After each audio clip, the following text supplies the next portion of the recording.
میرے حضور نے یہاں تک فرمایا کہ جو شخص قرآن پڑھتا ہے اس کے لہجے میں لکنت کی وجہ سے یا عجمی ہونے کی وجہ سے وہ اٹکتا ہے اور اس کا لہجہ ٹوٹتا ہے، تو میرے حضور نے فرمایا اللہ اس کو دوہرا ثواب عطا کرتا ہے، ایک قرآن پڑھنے کا ثواب اور ایک اس کو اٹکنے سے جو تکلیف ہوتی ہے، تو فرمایا اللہ اس کا بھی اس کو ثواب عطا کرتا ہے۔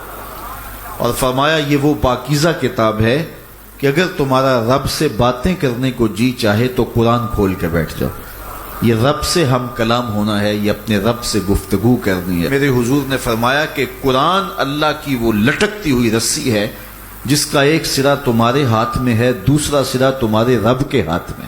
تو خوش نصیب ہیں وہ لوگ جو اس کتاب کے ساتھ جڑ جاتے ہیں اور وہ دھرتی، وہ مقام، وہ جگہیں فیروز بخت ہیں کہ جہاں قرآن مجید کی تلاوت ہوتی ہے۔ گھروں کو قبرستان نہ بناؤ، گھروں میں نوافل ادا کرو اور قرآن مجید کی تلاوت سے اپنے گھروں کو آباد کرو۔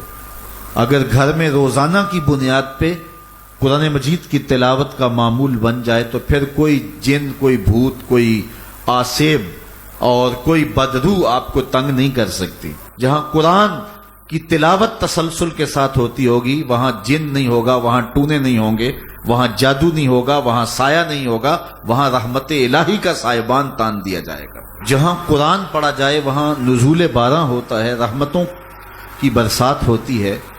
اور پھر اگر یہ جگہ اللہ کا گھر ہو، مسجد ہو، تو پھر تو دوہری برکت ہو جائے گی نا۔ وہ میاں صاحب نے کہا تھا نا کہ دودھ اندر جے کھنڈ رلائیے تے مزہ ہو جاوے دونا، کہ دودھ خود بھی میٹھا ہوتا ہے، اس کے اندر اگر چینی بھی شامل کر لی جائے۔ یہ روشنیوں کا منبع ہے، یہ مصدر ہے اجالوں کا۔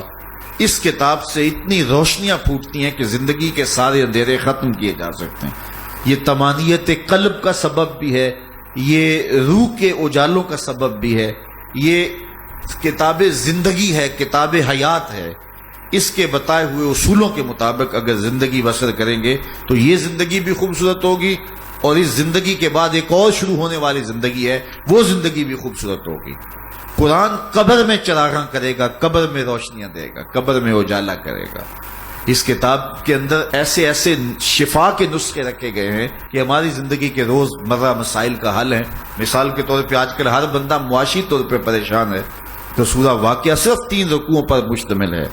اگر یہ معمول زندگی بنا لے تو سورہ واقعہ جہاں ہوگی وہاں نحوستیں اور بے برکتیاں نہیں ہوں گی۔ سورہ یاسین پڑھو گے تو بے پناہ برکتیں اس کے دامن میں رکھی ہوئی ہیں۔ اسی طرح سورہ اخلاص صرف 3 مرتبہ پڑھیں گے تو پورے قرآن پڑھنے کا ثواب نصیب کر دیا جائے گا۔ ایک شخص حضور کی خدمت میں حاضر ہوا اور اس نے حضور سے کہا کثیر العیال ہوں، ذرائع آمدنی بہت تھوڑے ہیں، تو میرے لیے کوئی دعا کیجئے، کوئی مجھے نسخہ بتائیے۔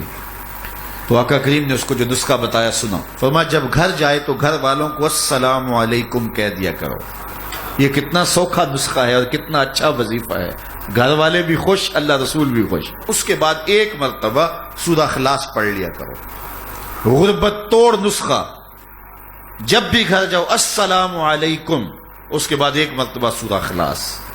اور میرے حضور نے فرمایا کبھی ایسا ہو کہ تو گھر جائے، گھر میں کوئی بھی موجود نہ ہو، تو فرمایا عمل چھوڑنا نہیں، فسلم علیہ، پھر مجھے سلام کہہ دینا۔ وہ اپنے نام لیواؤں کو تنہا چھوڑتے کب ہیں، جہاں ہم دم نہ ہو کوئی وہاں سرکار ہوتے۔ وہ کہتے ہیں میں عمل شروع کر دیا، گھر جاتا السلام علیکم، اس کے بعد السلام علیکم کے بعد میں سورہ اخلاص 1 بار پڑھ دیتا۔ اس عمل کی برکت سے میں نے تو امیر ہونا ہی ہونا تھا، میرے ہمسائے بھی امیر ہو گئے، میرے ہمسائے بھی امیر ہو گئے۔ تو قرآن کو اپنی زندگی میں بسا لو، قرآن کو شامل کر لو، دنیا بھی سنورے گی، قبر بھی سنورے گی، نزا کا عالم بھی سنورے گا، حشر میں بھی اجالے ہوں گے، جنت کی بہاریں بھی نصیب ہوں گی اور رسول اللہ کا ساتھ نصیب ہوگا۔ تو اس کتاب سے جڑو، اس کو ورق ورق پڑھو، اس کو حرف حرف پڑھو، اس کو رکوع رکوع پڑھو، اس کا ایک ایک آیت ممکن ہو تو ایک ایک آیت روز پڑھ لو، اور اس کو ترجمے اور تفسیر کے ساتھ، توضیح کے ساتھ، شان نزول کے ساتھ اس کتاب اللہ کی تلاوت کا معمول